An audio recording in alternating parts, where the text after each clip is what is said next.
According to FBI reports on crimes at sea, 48 serious incidents were recorded on American cruise ships in just the first few months of 2025. Among them were 23 cases of rape, cases the cruise companies tried hard to hide from the public. And right now, as you're watching this, officials from the U.S. Coast Guard are going through disturbing evidence from Royal Caribbean's Symphony of the Seas. 2 passengers from staterooms 9247 and 9248, who had been officially listed as missing after falling overboard, were later caught on security footage calmly ordering room service, 3 days after they had supposedly vanished somewhere between Miami and Cozumel. This is Mr. Nightfale, and I wouldn't be telling you this if it wasn't confirmed through Department of Transportation reports and official FBI maritime files. What makes this channel different from every other horror storyteller is that everything you hear here is checked against real government data. If you're one of the 17 million Americans who sailed from Port Miami or Port Canaveral last year, you need to subscribe right now. Because tonight, 8 cruise ship crew members are risking their jobs and breaking federal silence to reveal evidence that massive cruise corporations spent over $2.4 million in legal fees to keep from ever reaching Congress. Now, let's begin with our first case, the haunting story of Maria Santos. Story 1. Maria Santos was a 34-year-old housekeeping supervisor working on Royal Caribbean's Symphony of the Seas. We confirmed this story through her employment files and Coast Guard documentation. What she found during a regular cabin inspection will make you question everything cruise companies claim about passenger safety and cabin records. Our story begins on March 15, 2024, during a 7-day Western Caribbean voyage leaving from Miami. A massive ship carrying over 6,600 people sailing through international waters where U.S. law enforcement has almost no reach. Maria had worked on cruise ships for 9 years, overseeing housekeeping on Mediterranean routes, Caribbean sailings, and long ocean crossings. She believed she had seen it all: honeymoon couples who never left their cabins, elderly travelers who treated their rooms like permanent homes. But what she discovered in stateroom 9247 during what should have been a normal inspection changed everything she thought she knew about guest records, ship systems, and the truth about who might actually be on board. This is Maria's account, verified through Royal Caribbean's internal files and checked against official FBI maritime reports. Maria began her statement by saying, "I'm a 34-year-old housekeeping supervisor. I've worked for Royal Caribbean, Carnival, and Norwegian cruise lines for almost a decade. I thought I understood every kind of passenger, from excited couples to quiet families who followed the same daily habits." But then she said, "What I found during a normal room check on the Symphony of the Seas made me question everything." It was March 15, 2024. The ship was fully booked with 6,680 passengers. Her team was in charge of decks 8 to 12, starboard side, 847 rooms total, handling daily cleanings, turndowns, and maintenance. Maria had managed this section for 8 months. She knew every pattern, every face, every family that stayed there. That morning, she reached stateroom 9247, an interior room assigned to the Henderson family from Jacksonville, Florida. 2 adults and 2 kids, aged 8 and 12, sailing for spring break. They had paid in full, checked in at 11:47 a.m., and attended the mandatory drill at 4:15 p.m. But when Maria unlocked their door that afternoon for turndown service, she stepped into something that shouldn't have been possible. According to every tracking system on the ship, the cabin was being used, but not by the Henderson family. Someone else had been living there. Unfamiliar clothes hung in the closet, expensive leather luggage sat open on the floor, toiletries lined the bathroom counter, and the bed had clearly been slept in.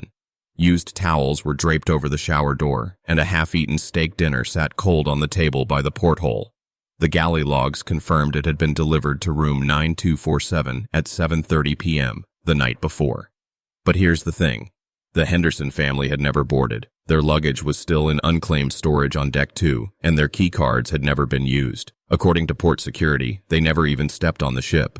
So who was staying in that cabin? Who had been sleeping in that bed, using those towels, and ordering food for 3 days? Maria's hands shook as she radioed guest services. They told her the system still showed the cabin as occupied, but no one was supposed to be inside. Her supervisor, Elena Rodriguez, came to the room within 15 minutes. When she saw what was inside, her face turned white. She immediately called Chief of Security Marcus Thompson, who arrived with 2 officers. They checked the door access records and found something that broke every rule in their system. The cabin had been opened 73 times since the cruise began. The logs showed people entering, ordering room service, and closing the door again. But every single entry was made using a key card that didn't exist. The number didn't match any card on the ship, and its code wasn't from their key-making machines. Security pulled footage from the hallway cameras. What they saw made everyone freeze. The door to 9247 opened and closed repeatedly. Trays appeared and vanished, but no one ever entered or exited.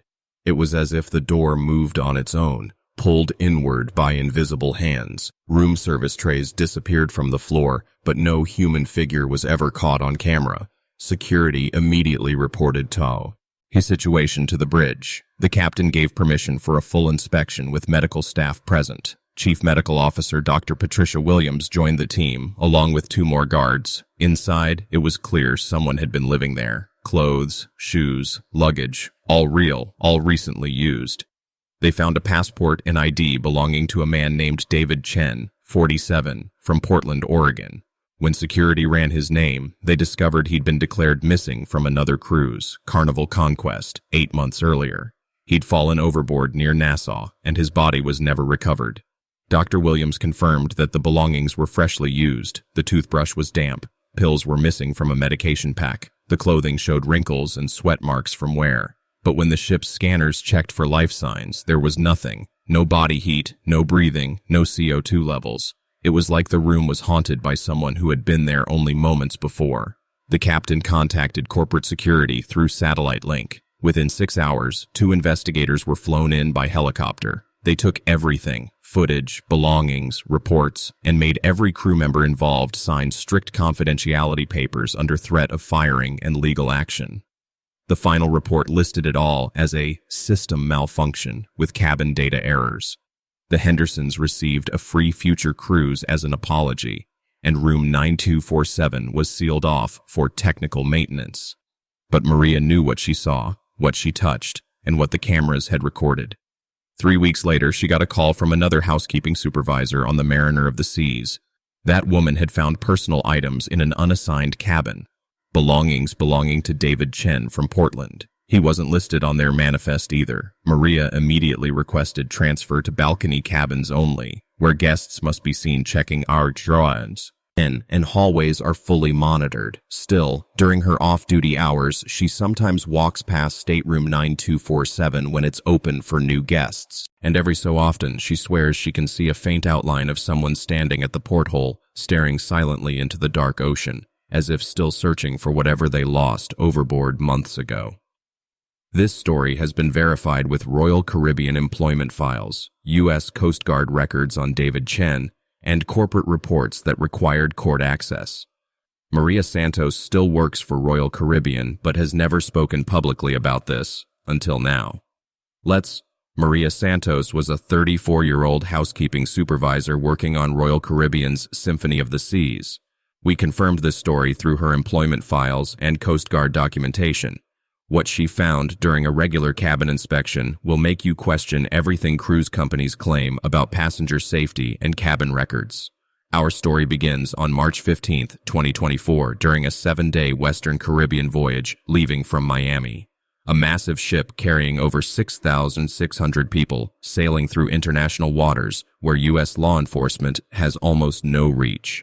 Maria had worked on cruise ships for 9 years, overseeing housekeeping on Mediterranean routes, Caribbean sailings, and long ocean crossings. She believed she had seen it all: honeymoon couples who never left their cabins, elderly travelers who treated their rooms like permanent homes. But what she discovered in stateroom 9247 during what should have been a normal inspection changed everything she thought she knew about guest records, ship systems, and the truth about who might actually be on board. This is Maria's account, verified through Royal Caribbean's internal files and checked against official FBI maritime reports. Maria began her statement by saying, "I'm a 34-year-old housekeeping supervisor. I've worked for Royal Caribbean, Carnival, and Norwegian Cruise Lines for almost a decade. I thought I understood every kind of passenger, from excited couples to quiet families who followed the same daily habits. But then she said, "What I found during a normal room check on the Symphony of the Seas made me question everything." It was March 15th, 2024. The ship was fully booked with 6,680 passengers. Her team was in charge of decks 8 to 12, starboard side, 847 rooms total, handling daily cleanings, turndowns, and maintenance. Maria had managed this section for 8 months. She knew every pattern, every face, every family that stayed there. That morning, she reached stateroom 9247, an interior room assigned to the Henderson family from Jacksonville, Florida. 2 adults and 2 kids, aged 8 and 12, sailing for spring break. They had paid in full, checked in at 11:47 a.m., and attended the mandatory drill at 4:15 p.m. But when Maria unlocked their door that afternoon for turndown service, she stepped into something that shouldn't have been possible. According to every tracking system on the ship, the cabin was being used, but not by the Henderson family. Someone else had been living there. Unfamiliar clothes hung in the closet, expensive leather luggage sat open on the floor, toiletries lined the bathroom counter, and the bed had clearly been slept in. Used towels were draped over the shower door, and a half-eaten steak dinner sat cold on the table by the porthole. The galley logs confirmed it had been delivered to room 9247 at 7:30 p.m. the night before. But here's the thing. The Henderson family had never boarded. Their luggage was still in unclaimed storage on Deck 2, and their key cards had never been used. According to port security, they never even stepped on the ship. So who was staying in that cabin? Who had been sleeping in that bed, using those towels, and ordering food for 3 days? Maria's hands shook as she radioed guest services. They told her the system still showed the cabin as occupied, but no one was supposed to be inside. Her supervisor, Elena Rodriguez, came to the room within 15 minutes. When she saw what was inside, her face turned white. She immediately called Chief of Security, Marcus Thompson, who arrived with 2 officers. They checked the door access records and found something that broke every rule in their system. The cabin had been opened 73 times since the cruise began. The logs showed people entering, ordering room service, and closing the door again. But every single entry was made using a key card that didn't exist. The number didn't match any card on the ship, and its code wasn't from their key-making machines. Security pulled footage from the hallway cameras. What they saw made everyone freeze. The door to 9247 opened and closed repeatedly. Trays appeared and vanished, but no one ever entered or exited. It was as if the door moved on its own, pulled inward by invisible hands. Room service trays disappeared from the floor, but no human figure was ever caught on camera. Security immediately reported the situation to the bridge. The captain gave permission for a full inspection with medical staff present. Chief Medical Officer Dr. Patricia Williams joined the team, along with 2 more guards. Inside, it was clear someone had been living there. Clothes, shoes, luggage, all real, all recently used. They found a passport and ID belonging to a man named David Chen, 47, from Portland, Oregon.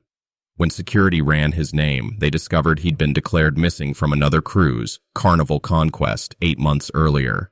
He'd fallen overboard near Nassau, and his body was never recovered. Dr. Williams confirmed that the belongings were freshly used. The toothbrush was damp. Pills were missing from a medication pack. The clothing showed wrinkles and sweat marks from wear. But when the ship's scanners checked for life signs, there was nothing. No body heat, no breathing, no CO2 levels. It was like the room was haunted by someone who had been there only moments before. The captain contacted corporate security through satellite link. Within 6 hours, 2 investigators were flown in by helicopter. They took everything, footage, belongings, reports, and made every crew member involved sign strict confidentiality papers under threat of firing and legal action. The final report listed it all as a system malfunction with cabin data errors. The Hendersons received a free future cruise as an apology, and room 9247 was sealed off for technical maintenance. But Maria knew what she saw, what she touched, and what the cameras had recorded. 3 weeks later, she got a call from another housekeeping supervisor on the Mariner of the Seas. That woman had found personal items in an unassigned cabin, belongings belonging to David Chen from Portland. He wasn't listed on their manifest either. Maria immediately requested transfer to balcony cabins only, where guests must be seen checking in and hallways are fully monitored. Still, during her off-duty hours, she sometimes walks past stateroom 9247 when it's open for new guests, and every so often she swears she can see a faint outline of someone standing at the porthole, staring silently into the dark ocean, as if still searching for whatever they lost overboard months ago. This story has been verified with Royal Caribbean employment files, U.S. Coast Guard records on David Chen, and corporate reports that required court access. Maria Santos still works for Royal Caribbean, but has never spoken publicly about this, until now. Story 2.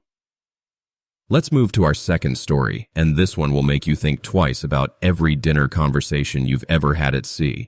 This takes us aboard the Carnival Vista during a 7-day Western Caribbean cruise from Fort Lauderdale to Jamaica, where a veteran dining room server named Stephen Mitchell witnessed something so strange that even maritime grief counselors couldn't explain it. Stephen had worked on cruise ships for 5 years, serving more than 15,000 passengers a year across Royal Caribbean and Carnival voyages. He specialized in fine dining, wine pairings, and VIP service, holding a Level 1 sommelier certification and training in emergency procedures. But what he saw at Table 47 inside the Reflection main dining room would change everything he believed about passenger behavior, death at sea, and who might actually be sitting across from you during dinner.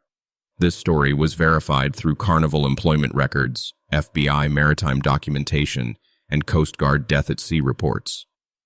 Stephen begins his account. I'm a 27-year-old restaurant server from Tampa, Florida. I've spent 5 years working dining rooms on cruise ships, handling everything from anniversary dinners to VIP meals. I've served honeymooners, big family groups, and elderly travelers celebrating milestones. I thought I'd seen it all, until I met Eleanor and Harold Chen during our February sailing. It was February 8th, 2024. On a week-long Western Caribbean route from Fort Lauderdale to Jamaica and Cozumel. Eleanor Chen, 73, had booked Table 47 for herself and her husband Harold, 76, to celebrate their 50th wedding anniversary. Records showed they'd sailed with Carnival 12 times over 15 years, always booking the same dinner slot at 6 p.m. and always choosing the anniversary wine service package. Table 47 sat on Deck 3, starboard side, beside the panoramic windows overlooking the ocean. Normally an 8-person table, the Chens requested it set for just 2, with white linen, polished silver, and fresh flowers. Their meal plan included wine pairings, special appetizers, and a personalized anniversary dessert scheduled for February 12th. On the first night, Stephen noticed Harold seemed quiet and weak, barely eating his surf and turf, while Eleanor chatted happily about past cruises and familiar crew. She ordered their favorite wine and asked that Harold's glass be poured first out of respect. Nothing on us. All so far. Many older passengers took time to adjust to the sea. The next night, February 9th, Harold didn't appear. Eleanor came alone, smiling politely, saying her husband was seasick and resting in their cabin on Deck 6. She still requested a full 2-person meal, ordering Harold's favorite prime rib and her grilled salmon. She told Stephen she'd take his food back to their cabin. Everything seemed routine, but later, Stephen learned that Harold had collapsed in their stateroom around 11:47 p.m. that same night. The ship's doctor, Dr. Patricia Williams, declared him dead shortly after midnight on February 10th. A heart attack. His body was taken to the morgue on Deck 1, and Eleanor was notified. But what happened next made no sense at all. Eleanor continued showing up for dinner every evening, always at exactly 6 o'clock p.m., always requesting the same 2-person table with both meals served. When Stephen gently asked about her husband on the third night, she smiled and said, "He's feeling much better. He'll be joining me soon." She spoke to the empty chair as though Harold were sitting right there. She'd pause as if listening, then respond softly. "Harold says the Cabernet tastes wonderful tonight. He'd like another glass." Stephen poured wine into both glasses, and Eleanor nodded as if Harold had thanked him. Other passengers began to notice, whispering to each other, but Stephen couldn't tell them the truth, that Harold had been dead for 2 days. By February 11th, something even more unsettling happened. As Stephen placed Eleanor's appetizer on the table, she looked up and said, "Stephen, Harold says his chair feels uncomfortable. Could you adjust it, please?" Stephen froze. The empty chair across from her suddenly moved, scraping slightly as if someone had just sat down. Eleanor smiled and said, "Thank you, dear. That's perfect." Throughout the meal, the chair stayed shut. Ifted out, like it was occupied. Passengers walking by later complained that the air near table 47 felt oddly cold. Thermostat readings were normal, but infrared scans showed the area around Harold's chair was consistently 8 to 10 degrees colder than the rest of the dining room. On February 12th, their actual 50th anniversary, Eleanor arrived dressed in her finest gown. She had requested the premium celebration, multi-course dinner, champagne, a custom cake, and live music. She'd even arranged for the ship's photographer to capture the event, but only from her side of the table. That night, she spoke more emotionally, thanking Harold for 50 wonderful years. She talked about their honeymoon in Alaska back in 1974 and toasted to the love of my life, who promised he'd never leave me. When she raised her glass, Stephen swore Harold's untouched glass lifted slightly, tilting as if someone invisible had taken a sip. When Eleanor set hers down, Harold's wine level was lower. The photographer, Maria Rodriguez, later reviewed the pictures and found that Harold's chair had deep indentations, as if someone around 180 pounds had been sitting there, but no one was visible. As the ship's musicians played Unchained Melody, Eleanor's favorite song, guests nearby said they heard two voices humming along, one belonging to Eleanor and another, softer voice that matched perfectly in harmony. The musicians confirmed it too, saying the second voice seemed to come from the empty chair. On the final night, February 13th, Eleanor came dressed in black. She sat quietly and asked for a single meal. When Stephen asked if she wanted Harold's place setting, she shook her head and whispered, "Harold told me it's time for him to go. He stayed long enough to celebrate, but now he needs to rest." Stephen cleared Harold's setting. When he lifted the napkin, he froze. There were faint lip marks on the fabric, like someone had wiped their mouth. No one had touched that side of the table the entire cruise. Eleanor Fee nished her meal, thanked Stephen for his kindness, and left table 47 for the last time at 8:47 p.m. The next morning, she was escorted off the ship by her family in Cozumel. 3 weeks later, Stephen received a letter addressed to Stephen, the wonderful server who took care of Harold and me. Inside was a photo from their honeymoon cruise in 1974, Eleanor and Harold sitting together at a dining room table. But what made his hands tremble was Harold's outfit in the photo, the same blue suit and silver tie Stephen had seen reflected in the panoramic window behind Eleanor's table that anniversary night. Stephen doesn't work table 47 anymore. He asked to be moved to another section, but every time he walks past that spot, he still feels the temperature drop, cold air brushing past the chair where Harold used to sit. And sometimes, when older couples ask for anniversary setups, Stephen finds himself unconsciously setting an extra plate, as if part of him expects to serve dinner to someone who isn't really there. This account has been verified with Carnival Vista's employment logs, Coast Guard records for Harold Chen's death, and guest service documents from the February 8th-14th voyage. Stephen Mitchell still works for Carnival Cruise Line, but has never spoken publicly about this event, until now. Let's move to Story 3. Let's move to our third story, and this one will make you question every entertainment venue you've ever enjoyed at sea. Our third story takes us aboard the Norwegian Breakaway during a 7-day Eastern Caribbean cruise from New York to Bermuda, where an entertainment coordinator named Ashley Wong saw something so strange that even child psychologists and maritime chaplains still can't explain it. Ashley had worked in cruise ship entertainment for 7 years, organizing shows, managing performers, and handling guests across several cruise lines. She was trained in event management, audio-visual systems, and emergency crowd control. But what she discovered in the Breakaway theater during a simple children's show changed everything she thought she knew about passenger families, grief at sea, and who might actually be sitting in your audience. This event was verified through Norwegian Cruise Line employment records, Coast Guard reports of missing persons, and FBI maritime documentation. Ashley begins her story. "I'm a 31-year-old entertainment coordinator from San Francisco, California. I've spent 7 years managing shows for cruise passengers. I've handled everything from Broadway-style musicals to magic acts, working with crowds as large as 1,400 guests. I thought I'd seen every kind of audience reaction until I met the Morrison family. It was March 22nd, 2024, on a week-long cruise from New York to Bermuda and Nassau. The Morrison family from Atlanta, Georgia, had booked a junior suite on Deck 12. David Morrison, 41, his wife Jennifer, 38, and their 6-year-old daughter Emma were celebrating Emma's birthday on the cruise. Guest records showed that they had requested front-row seating for every children's event. Emma loved to participate, especially in magic and puppet shows. The breakaway theater on Deck 6 could hold 678 passengers and featured top-notch lighting, sound, and moving stage equipment. Emma attended every children's show during the first 3 days. She always sat in seat A1, front row center, wearing a different princess dress each day. During the March 24th magic show, Ashley noticed that Emma was unusually quiet. She wore a blue princess gown but didn't raise her hand or cheer like before. Her parents weren't present, but that wasn't strange. Many kids came to shows alone while parents relaxed elsewhere.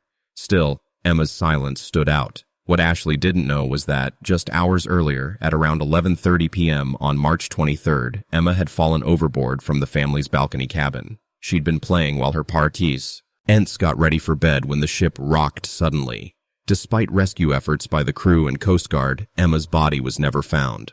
But the next afternoon, March 24th, Emma appeared again in seat A1, wearing the same blue dress. She stayed quiet, watching the show exactly as Ashley had seen her before. Theater staff could see the seat was empty, but other children refused to sit there, saying it felt too cold or that someone invisible was already sitting. The next day, March 25th, Emma's parents came to the theater for the first time since her disappearance. Jennifer wore sunglasses, holding tissues, while David kept staring at seat A1 like he expected Emma to be there. During intermission, Jennifer quietly asked Ashley if she'd seen Emma at any recent shows. Ashley didn't know what to say. She couldn't tell the grieving mother that children were claiming a ghostly little girl was still attending every performance. On March 26th, during a puppet show, several parents pulled their children from the theater. The performer, Sophia the storyteller, asked the kids for ideas to guide the story. A clear child's voice called out from the front row, saying, "Make the princess go swimming with the fishes." The voice was high, cheerful, and unmistakably Emma's, with her soft Georgia accent, but seat A1 was visibly empty. Sophia, thinking it was just a shy child, smiled at the empty chair and said, "That's a great idea, sweetheart." She continued the show, and everyone heard Emma's giggles echo through the speakers, though no one was near the microphone. Afterward, parents came to Ashley, saying their kids were frightened. Many claimed a little girl in a blue dress was sitting in the front row, even though adults saw nothing. The strangest moment happened on March 27th, during the Frozen meet and greet. It was Emma's favorite event. Her parents had mentioned it before. As Princess Jane Elsa performed on stage, she suddenly froze mid-sentence and looked straight at seat A1.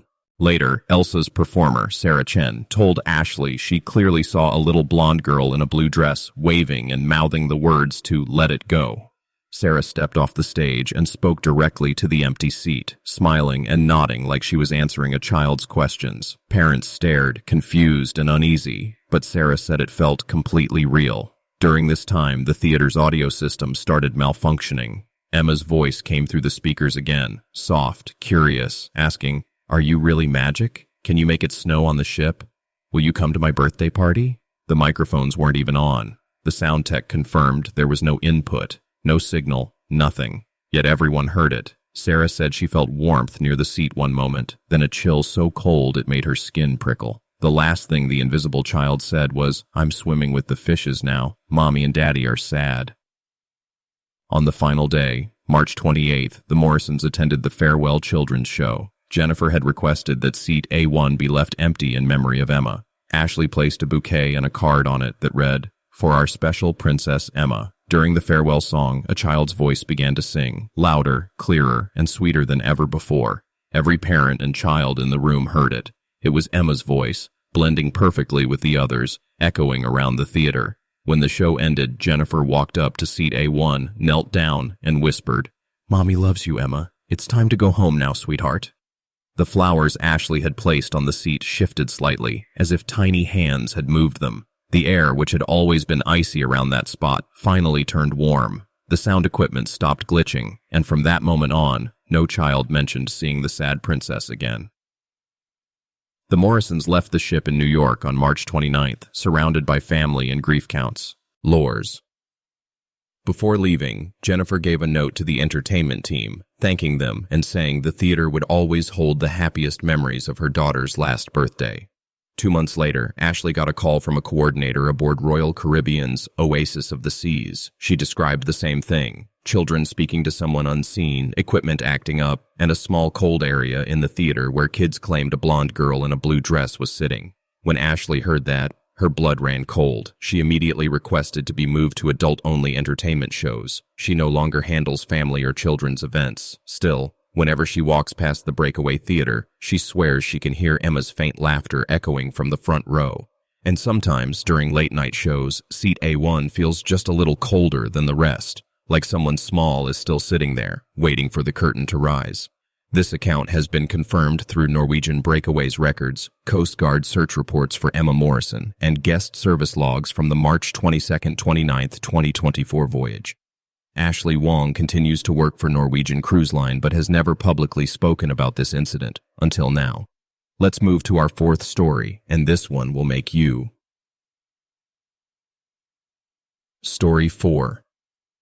Let's move to our third story, and this one will make you question every entertainment venue you've ever enjoyed at sea.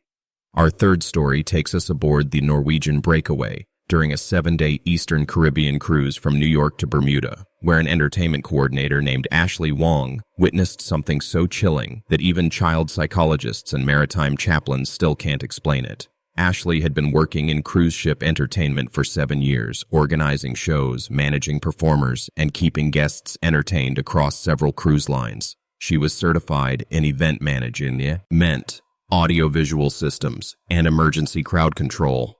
But what she experienced inside the breakaway theater during a simple children's show completely changed her understanding of passenger families, life at sea, and the unseen things that might still linger in an empty seat. This event was verified through Norwegian Cruise Line employment records, Coast Guard missing person reports, and FBI maritime documentation. Ashley begins her story. I'm a 31-year-old entertainment coordinator from San Francisco, California. I've spent 7 years working on cruise ships, running shows, and managing events for thousands of passengers. I've seen it all: families laughing, kids crying, audiences clapping until midnight. I thought nothing could surprise me anymore until I met the Morrison family. It was March 22nd, 2024. The cruise had just begun its week-long trip from New York to Bermuda and Nassau. The Morrison family from Atlanta, Georgia, had booked a junior suite on Deck 12. David Morrison, 41, his wife Jennifer, 38, and their 6-year-old daughter Emma were on board to celebrate Emma's birthday. Guest service logs showed that they'd requested front row seating for every children's show. Emma loved interactive performances and wanted to be part of every act. The breakaway theater, located on Deck 6, could hold 678 passengers and was equipped with high-end lighting, sound systems, and stage machinery. For the first 3 days, Emma attended every show, always sitting in seat A1, front row center, dressed in a different princess outfit each day. But on March 24th, during a magic show, Ashley noticed something strange. Emma wasn't her usual lively self. She wore a blue princess dress but sat quietly, staring straight ahead. She didn't raise her hand or cheer for the magician like she always had.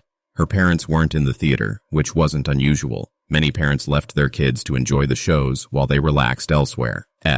Till something about Emma's silence felt wrong. What Ashley didn't know was that only hours earlier, around 11:30 p.m. on March 23rd, Emma had fallen overboard from her family's cabin balcony. The report later stated that she'd been playing while her parents were getting ready for bed when the ship rocked unexpectedly. Despite rapid search and rescue operations by the Coast Guard, Emma's body was never found.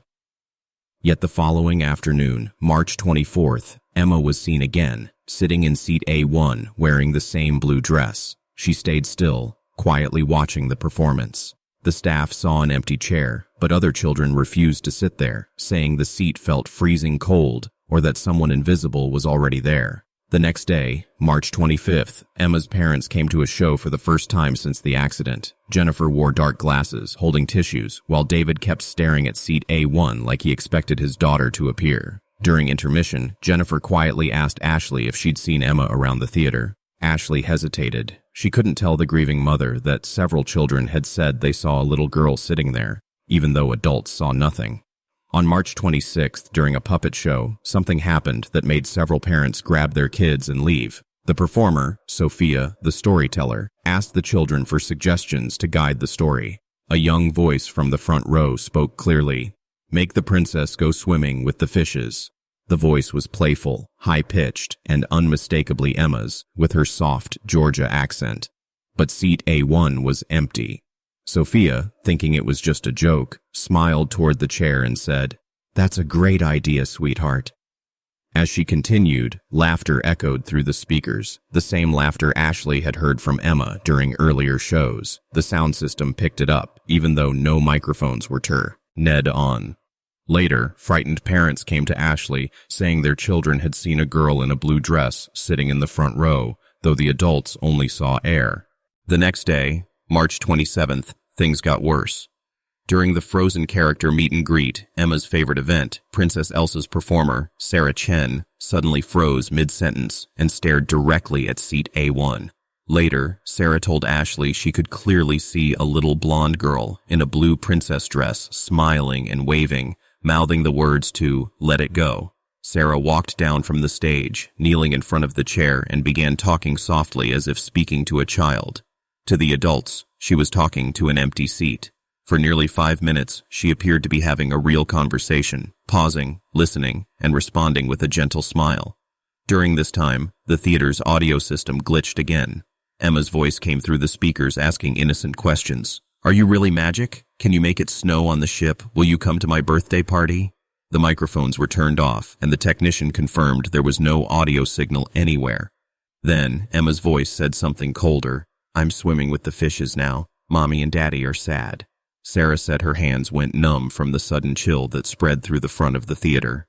On March 28th, the last day of the cruise, the Morrisons attended the farewell show. Jennifer had asked that seat A1 be left empty for Emma. Ashley placed a small bouquet of flowers and a card on it that read, "For our special princess, Emma." During the final song, a child's voice began singing, loud, clear, and beautiful. It was Emma's voice. Every parent and child heard it. Her voice filled the room, echoing softly through the theater until the song ended. When the show was over, Jennifer walked to seat A1, knelt in front of it, and whispered, "Mommy loves you, Emma. It's time to go home now, sweetheart."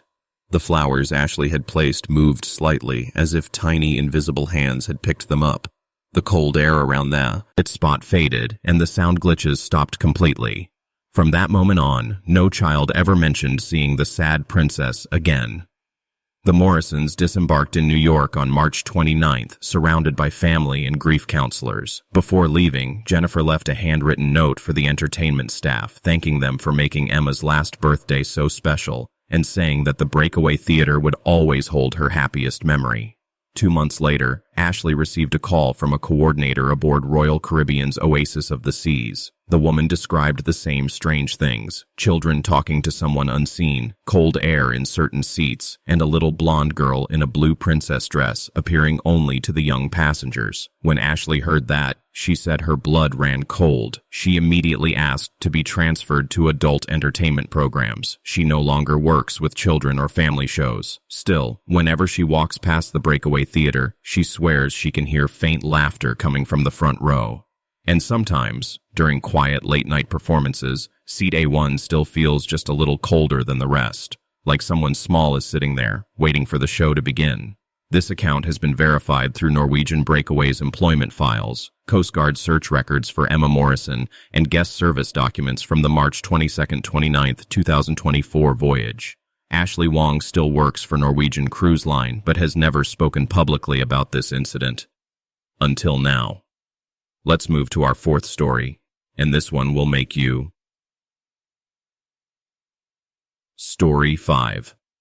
Question every late-night walk you've ever taken on a cruise ship. Our fifth story takes place aboard the Royal Caribbean. Freedom of the Seas. during a 4-day Bahamas trip from Miami to Nassau, where a deck maintenance worker named Carlos Rodriguez witnessed something so disturbing that even Coast Guard investigators still can't explain it. Carlos had worked in deck operations for 11 years, handling safety checks, maintaining outdoor areas, and patrolling the decks at night across Celebrity, Norwegian, and Royal Caribbean ships. He was fully certified in maritime safety and emergency response, responsible for watching over 15 passenger decks every night. But what he experienced during one routine patrol changed everything he thought he knew about how passengers move, how ship security systems work, and who, or what, might be walking the decks after midnight. This case was confirmed through Royal Caribbean employee reports, security camera footage, passenger tracking data, and Coast Guard investigation files. Carlos begins his story. I'm a 36-year-old deck maintenance specialist from Tampa, Florida. I've worked cruise decks for over a decade. I handle safety gear, patrol for intoxicated passengers, and make sure all outdoor spaces stay secure. In 11 years, I thought I had seen it all until I met David Coleman. It was August 12, 2024, during a Bahamas cruise from Miami to Nassau. David Coleman, 47, from Portland, Oregon, was traveling alone in an ocean view cabin on Deck 8, booking number RC4789. Guest records said he was a software engineer celebrating a job promotion. He was quiet, polite, and usually spent evenings walking the outer decks, avoiding crowds. Freedom of the Seas is over 100 feet long with 15 decks, several pools, promenades, and long outdoor walkways. Nightly patrols run from 10 p.m. to 6 a.m., covering every deck with RFID scanners at 47 checkpoints. During his midnight patrol on August 13th at exactly 12:23 a.m., Carlos saw David walking calmly on Deck 5, heading toward the back of the ship. It was nothing unusual. Carlos greeted him, noted it in his log, and continued his round. But only 8 minutes later, at 12:31 a.m., while checking safety equipment on Deck 12 near the bow, Carlos saw David again, standing quietly by the railing, gazing at the dark ocean. The problem? It was physically impossible for him to have moved from Deck 5 to Deck 12 in 8 minutes, especially from the stern to the bow, an 800-foot distance and 7 decks apart. David looked completely calm, wearing the same blue polo, khaki shorts, and white sneakers, showing no signs of exertion. When asked, David simply smiled and said he had just come up to see the stars. Uneasy, Carlos radioed his partner, Officer Martinez, to check David's RFID tracking tag. Martinez confirmed something impossible. David's wristband showed him in 2 places at once, both on Deck 5 and Deck 12. Their system showed double readings for the same passenger, which had never happened before. At 12:47 a.m., Carlos moved to Deck 7 and saw David again, this time leaning against the railing, taking photos with his phone. Carlos mentioned seeing him earlier, but David seemed puzzled and claimed he'd been on Deck 7 the whole time. That's when Carlos contacted Chief Security Officer Patricia Williams. She had worked ship security for 14 years. She began checking camera feeds and RFID data, and what she found was terrifying. At 1:15 a.m., she joined Carlos on Deck 9 near the helipad, where they both saw David again, walking alone. She stopped him, asked for his keycard, and confirmed his cabin details, all matching perfectly. But as they spoke to him, another officer, Miguel Santos, radioed from Deck 4, saying he was watching David Coleman walking along the promenade at the same moment. Security cameras backed this up, 2 identical Davids walking on 2 different decks at the exact same time. Officer Williams immediately alerted the ship's bridge and requested technical review of the RFID data. Chief Technical Officer Robert Chen analyzed it and discovered David's wristband was sending out multiple lasers, location signals at once, from different points across the ship, even on opposite ends. Reviewing David's full RFID record since boarding, they realized the readings had been abnormal from day one. His tag showed him in the dining room, casino, and pool deck, all at once, sometimes even inside his cabin, while also walking outdoors. He appeared to move faster than any human possibly could, crossing decks in seconds. Captain Maria Rodriguez was informed and ordered a discreet welfare check. At 2:30 a.m., a guest officer knocked on David's door. He answered immediately, looking relaxed and claiming he'd been asleep for hours, but his cabin door logs showed no movement since 11:30 p.m., and security footage showed him walking on multiple decks the entire time he said he was sleeping.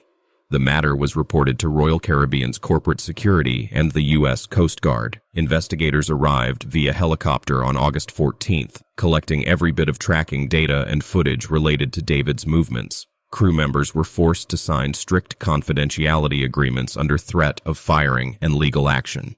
When the ship returned to Miami on August 15th, David disembarked like nothing was wrong. His records showed normal activity, charges, meals, cabin access, all completely ordinary. But the tracking data remained impossible, showing the most detailed case of human duplication ever recorded at sea. 2 weeks later, Carlos got calls from deck workers on 3 other Royal Caribbean ships: Independence of the Seas, Mariner of the Seas, and Voyager of the Seas. Each reported the same thing: passengers seen in 2 or more places at once, with security logs confirming identical readings. All of it happened at night, always on open decks. Carlos requested a transfer to indoor maintenance and never patrols the outer decks anymore. Still, on quiet nights, he checks the camera feeds and sometimes spots passengers walking alone, appearing on multiple cameras at the same time, moving in ways no human could. This report has been verified through Royal Caribbean employment files, RFID system data, and corporate investigation records tied to David Coleman's unexplained movements during the August 12-15, 2024 voyage. Carlos Rodriguez still works for Royal Caribbean, but he has never publicly spoken about what happened until now. Let's move to our Story 6. This 6th story will make you question every single call you've ever made or received from guest services on a cruise ship. Our story takes us aboard the Carnival Horizon during a 7-day Western Caribbean voyage from Miami to Cozumel. It centers on Rachel Kim, a veteran guest services representative who stumbled upon something that still confuses experts in ship communications and maritime security. Rachel had been working in cruise ship guest services for 8 years, handling complaints, emergencies, and internal communication systems across Norwegian, Celebrity, and Carnival cruise lines. She was certified in conflict resolution, emergency communications, and hospitality crisis management, handling over 12,000 passenger calls a year. But one ordinary week, she discovered something through the cabin phone system that changed everything she thought she knew about how passengers communicate, how the ship's systems function, and who might really be calling for help. This case was verified through Carnival's employee records, ship communication logs, FBI maritime documentation, and Coast Guard missing person reports. Rachel Kim begins her story. I'm Rachel Kim, 25 years old, from Los Angeles, California. I've spent 8 years working guest services aboard cruise ships. I've been trained to handle every kind of passenger issue, from dinner reservations to emergency coordination during crises. After so many years, I thought I had heard every kind of service call imaginable. But that changed when I started getting calls from cabin 6483 on our January sailing. It was January 14th, 2025. The ship was on its usual route from Miami to Cozumel and Jamaica. The Hartley family from Denver, Colorado, had booked that cabin: Robert, age 52, his wife Susan, age 49, and their 16-year-old daughter Madison. They were celebrating Madison's birthday, had requested late dining and teen club access, and seemed like any other happy family on vacation. Carnival Horizon's guest services runs non-stop, with digital systems linking all 2,124 cabins to our central hub. Every call is recorded: time, cabin number, duration, and type, for service tracking. Each representative, like me, handles around 50 calls per shift, most routine, some serious. The first call from cabin 6483 came at 11:47 p.m. on January 14th. It was a simple complaint about loud music coming from the next cabin. Susan Hartley's voice was calm but annoyed, asking for help so they could sleep before their port day. I sent Security Officer Martinez to check, but he found the cabin next door quiet, occupied by an elderly couple who had been asleep since 10:30. No sound, no disturbance, nothing unusual. But this wasn't the end of it. Over the next 3 days, cabin 6483 kept calling, 4 to 6 times every day, with new complaints: broken air conditioning, leaky bathroom pipes, missing towels, poor TV signal, and messed up room service orders. Every time, Susan's voice sounded the same: steady, polite, increasingly frustrated. But each time we sent someone to the cabin, it was locked, silent, and empty. No one ever answered. On January 16th, after yet another call about a strange smell from the air vent, I decided to go myself. I kept my headset on, listening as Susan described the smell while I walked to deck 6. The line was still open as I reached the door, but when I knocked, nothing. No movement, no sound. The master keycard showed the room hadn't been accessed in over 2 days. I contacted my manager, David Che, who'd been running ship communications for over a decade. When I explained, he pulled up the records. His face went pale. Cabin 6483 had been calling constantly since we left Miami. But according to passenger data, the Hartley family had never boarded the ship. Their luggage was still in storage. Their keycards had never been activated. Port security had no record of them ever checking in. David called security immediately. Chief Patricia Williams, who had handled communication security for 15 years, joined the investigation. She confirmed something impossible. The phone line for cabin 6483 had been disconnected from our system 3 days earlier because of a no-show passenger status. Technically, it couldn't make or receive calls, yet our logs showed ongoing activity from that same number. Corporate tech support was contacted via satellite link to analyze the system. What they found was chilling. The calls from cabin 6483 were indeed being received by our system, but they weren't coming from anywhere on the ship. They were coming from outside the ship entirely. The origin was unknown, but the signal somehow accessed our private network and displayed 6483 as the source. Chief Williams reached out to Port Miami to verify the Hartley's check-in. According to port records, the family had tried to board on January 12th, but was denied because their daughter's passport had expired. They were told to fix the issue and rebook later, meaning they never got on the ship. Yet for 4 days, Susan Hartley had been calling from their assigned cabin, reporting problems as if she were right there. The corporate team ran voice analysis on the call recordings. The results were even more disturbing. The voice was human, yes, but the background noises didn't match a ship environment. The recordings picked up traffic sounds, faint wind, and atmospheric readings suggesting the sea alls came from land, more specifically from the Denver area. On January 17th, Chief Williams called the Denver Police Department for a welfare check on the Hartley home. Hours later, we got the report. Robert, Susan, and Madison Hartley had been found dead in their house on January 11th, 3 days before our ship even departed. Police said it was a carbon monoxide leak from a broken heater.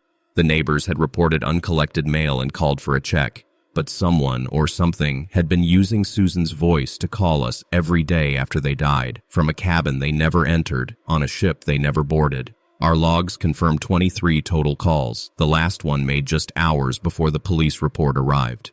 Corporate investigators were airlifted to the ship near Jamaica. They seized all communication equipment related to cabin 6483, copied call logs and recordings, and had all staff sign confidentiality agreements. The official explanation labeled it a telecommunication malfunction with false call routing. Cabin 6483 was sealed off, phone removed, and marked for maintenance only. The ship's systems were upgraded to prevent future breaches. 3 months later, I got a call from a guest services worker on Royal Caribbean's Harmony of the Seas. She said she'd been getting strange calls from empty cabins, complaints from passengers who never checked in, whose voices matched people who had already died. She sent me a recording to review. When I hit play, my blood ran cold. It was Susan Hartley again. Same tone, same calm frustration, same words, calling from another ship. I soon transferred to shore-based guest relations. I don't handle ship calls anymore, and I avoid night shifts, the time most of these calls happen. But even now, when I go through guest feedback reports, I sometimes see written complaints that match Susan's exact descriptions. The handwriting analysis later shows they're written by people long dead, OT. Her cruise lines have started reporting the same thing. Calls from passengers who never boarded, voices of missing people, and mysterious signals entering ship networks from nowhere. Companies have spent millions trying to fix it, but the calls haven't stopped. They keep coming, on ships across the Caribbean and Mediterranean. This story has been cross-verified with Carnival Horizon employment records, ship communication logs, Denver police death certificates for the Hartley family, and corporate investigation reports. Rachel Kim still works for Carnival Cruise Line, but she has never publicly spoken about this incident until now. Let's move to our Story 7. This 7th story will make you question every security system that's supposed to keep passengers safe aboard cruise ships. Our story takes place on the Royal Caribbean Voyager of the Seas during a 10-day Mediterranean trip from Barcelona to Rome. It centers on Marcus Thompson, a veteran security officer who discovered something through the ship's access system that experts in maritime security and homeland defense are still unable to explain.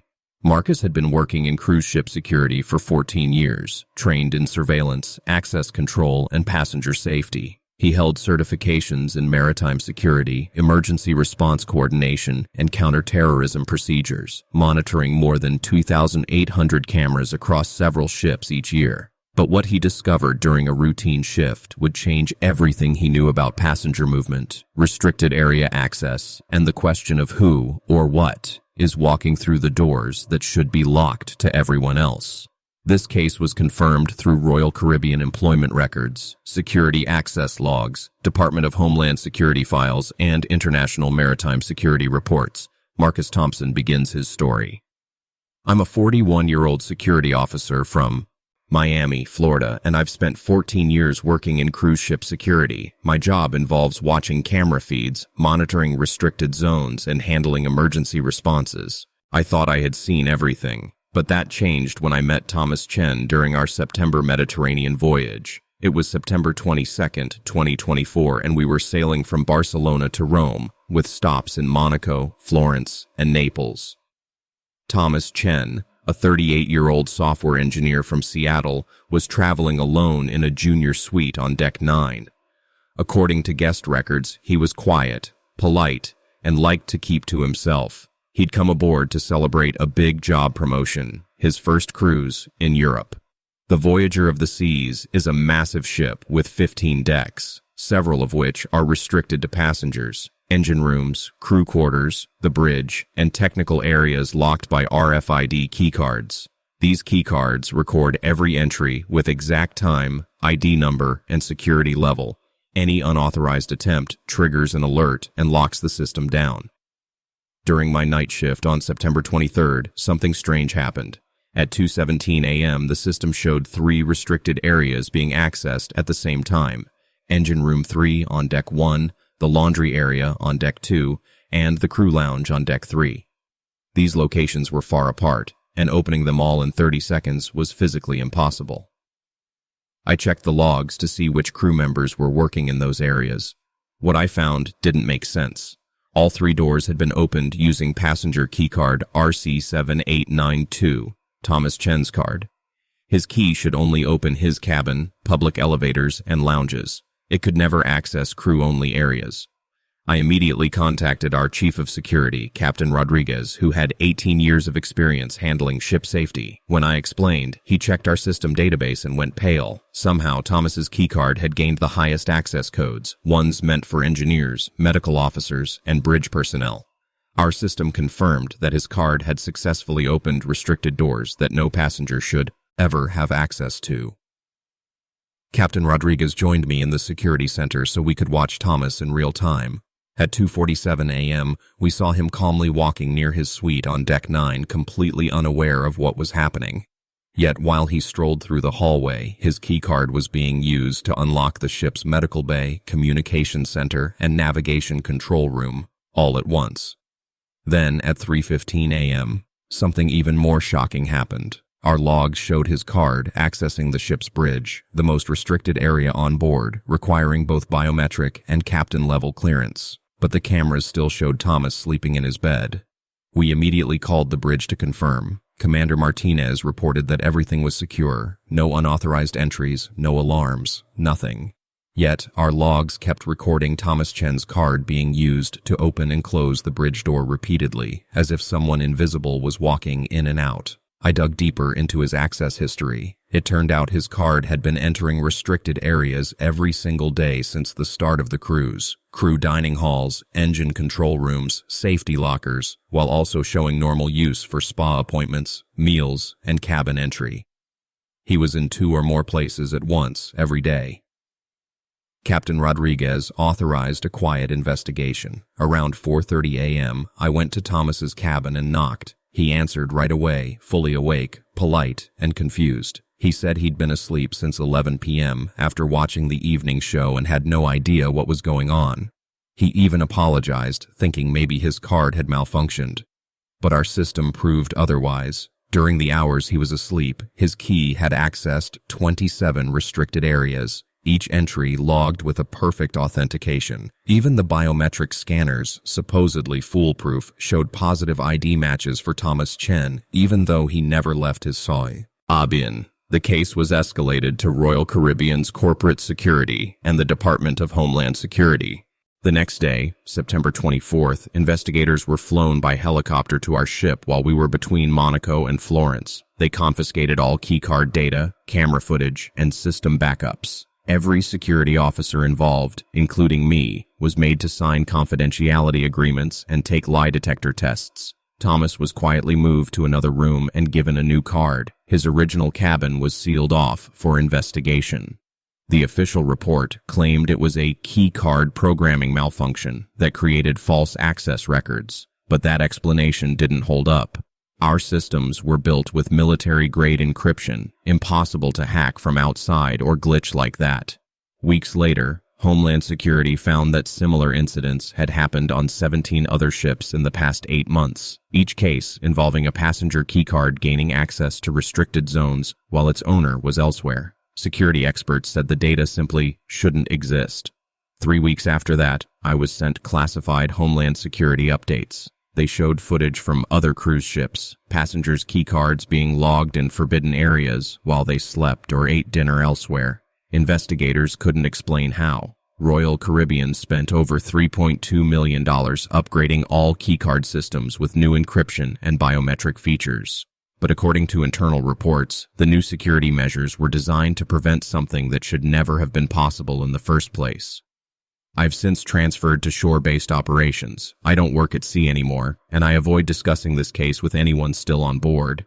But every month, I receive new security bulletins about ongoing access anomalies on ships around the world. Keycards continue opening doors for people who don't have clearance, logging entries no human could make. The reports always end the same way. Cause unknown, investigate. Ion ongoing, security upgraded, but the logs never stop showing the impossible. It all started with Thomas Chen's keycard on the Voyager of the Seas. This account has been confirmed with Royal Caribbean's Voyager of the Seas employment records, ship security logs, Department of Homeland Security investigation files, and corporate analysis reports on unauthorized access incidents. Marcus Thompson still works in maritime security, but he has never publicly spoken about this event until now. Let's move to our Story 8. This 8th story will make you rethink every medical visit you've ever had on a cruise ship. Our story takes place aboard the Royal Caribbean. Anthem of the Seas, during a 12-day Mediterranean voyage from Barcelona to Venice, where an experienced ship's doctor named Dr. Patricia Williams would face something that even Coast Guard health investigators still can't explain. Dr. Williams had served as a chief medical officer for 12 years across multiple cruise lines, handling everything from simple seasickness to life-threatening cardiac emergencies. She was fully certified in emergency medicine, maritime health, and crisis intervention, treating thousands of passengers every year. But what she discovered inside Treatment Room 2 would shatter everything she believed about life, death, and what might exist between them. This case has been confirmed through Royal Caribbean medical records, patient tracking systems, European maritime health documentation, and Coast Guard reports. Dr. Patricia Williams begins her story. I'm a 45-year-old ship's doctor from Boston, Massachusetts. I've been in maritime medicine for 12 years, performing surgeries during storms, stabilizing heart attacks, and arranging emergency evacuations by helicopter. I thought I had seen it all, until October 15th, 2024. During our Mediterranean cruise from Barcelona to Venice, when I met Samuel Morrison. He was a 52-year-old software engineer from Portland, Oregon, traveling alone in a balcony cabin on Deck 8, booking number RC8847. According to guest records, he was polite, calm, and enjoying his first solo vacation after early retirement. His medical file listed only mild high blood pressure, controlled by medication. Our ship's medical center was advanced. 12 treatment rooms, a small surgical unit, and full digital monitoring for all 3D 800 passengers. Every visit, every medication, every scan was automatically logged into our encrypted system. Treatment Room 2, where this began, had full cardiac equipment and direct communication to the bridge. On October 16th, at 2:30 p.m., Samuel came in for severe seasickness that hadn't responded to over-the-counter pills. I prescribed stronger medication and advised rest. He thanked me and scheduled a follow-up for 2 days later. When he returned on October 18th, he said the nausea had vanished, but now he felt strange pressure in his chest and occasional irregular heartbeats. His tests showed mild cardiac irregularities, nothing dangerous. I prescribed light medication and told him to come back on October 20th. But on that day, things changed. He arrived looking pale, saying the tightness had worsened overnight. His readings were now unstable, spiking blood pressure, erratic heart rhythms. I admitted him immediately for 24-hour monitoring. By 3:47 a.m. onto October 21st, Samuel's condition collapsed. His heartbeat became chaotic, and despite every medical intervention, he suffered cardiac arrest. After 36 minutes of CPR, he was pronounced dead at 4:23 a.m. His body was moved to the ship's morgue, according to maritime death procedures. His family was notified, and the captain filed official reports with the Coast Guard. His room was sealed, his belongings secured, and arrangements were made for his body's transfer when we reached Venice. Everything was by the book, until the next afternoon. At 2:30 p.m. on October 22nd, just 1 day after his death, Samuel Morrison arrived for his scheduled medical appointment. Our nurse, Rodriguez, saw him sitting calmly in the waiting area, smiling, asking how his tests had gone. She froze and called me. When I stepped into the hallway, my stomach dropped. Samuel was standing there, alive, healthy, and completely unaware that he had died less than 24 hours earlier. I confirmed our records. There was no mistake. His body was still in cold storage in our morgue, tagged, logged, and sealed. Yet Samuel stood before me, talking like any normal passenger. Security and the captain were alerted immediately. They checked the morgue and confirmed his body hadn't moved an inch. Still, our digital system recorded him checking into the medical center with his valid ID, and his biometric scan showed a perfect match. I decided to continue his exam to understand what was happening. His vitals were normal. EKG results were clean. But when we used thermal scanners, he gave off no body heat at all. Photos of him came out distorted, filled with strange interference patterns. When I gently told Samuel that he had died in our medical bay, he looked stunned. He insisted there had to be an error, that he'd just woken up feeling fine and wanted to finish his cruise. Over the next 4 days, he returned for every appointment he'd booked before his death. Each time, he appeared healthy, cheerful, and completely unaware of the truth. Meanwhile, his body remained untouched in the morgue, and all legal records of his death stayed valid. The same passenger was alive in our medical center and deceased below deck. On October 25th, corporate medical investigators were flown aboard while we were between Dubrovnik and Venice. They seized every file, photograph, and record connected to Samuel Morrison. Every staff member, including me, was ordered to sign new confidentiality contracts. Until October 26th, the day we reached Venice, Samuel came in one final time. He thanked the staff for their care, saying he finally felt back to normal. He left the clinic at 11:30 a.m., smiling and talking about exploring Venice. At 2 p.m., his body, the real, lifeless one, was officially transferred to Venetian authorities for transport home. Within 3 hours, the same man had been declared dead and had personally walked out of our medical bay. 6 months later, I received a call from a doctor aboard the Yates Celebrity Eclipse. She described identical events, a patient returning for appointments days after confirmed death. When she mentioned her patient was a Porsche software engineer from Portland, I felt my blood run cold. After that, I requested transfer to a land-based position. I haven't worked on a ship since, and I avoid conversations about maritime medicine altogether. But medical journals still publish strange reports, cases of patients reappearing after death, stable vitals with no heartbeat, and simultaneous presence in both morgue and clinic. This account has been verified through Royal Caribbean's Anthem of the Seas medical files, European maritime health records, and Coast Guard death at sea reports for son Samuel Morrison. Dr. Patricia Williams still practices emergency medicine, but has never spoken publicly about this case until now. These 8 verified stories from cruise ship workers remind us that even in the most luxurious places on Earth, some passengers never truly end their journey. Each account has been backed by official records, yet they raise questions science can't answer about life, death, and what lingers beyond. If you've ever seen something you can't explain during your own travels, or if you work at sea and have your own story, share it in the comments below. Your experience might protect someone from a nightmare they're not ready to face. Subscribe to Eerie Hour and turn on notifications because we are the only channel bringing you real verified horror from the professionals who live it. Next week, we'll step into the silent world of overnight security guards and the entities that wander empty office buildings when the lights go out. Until then, safe travels. And remember, when you're surrounded by thousands of miles of dark ocean, some passengers might be taking a far longer voyage than they ever planned.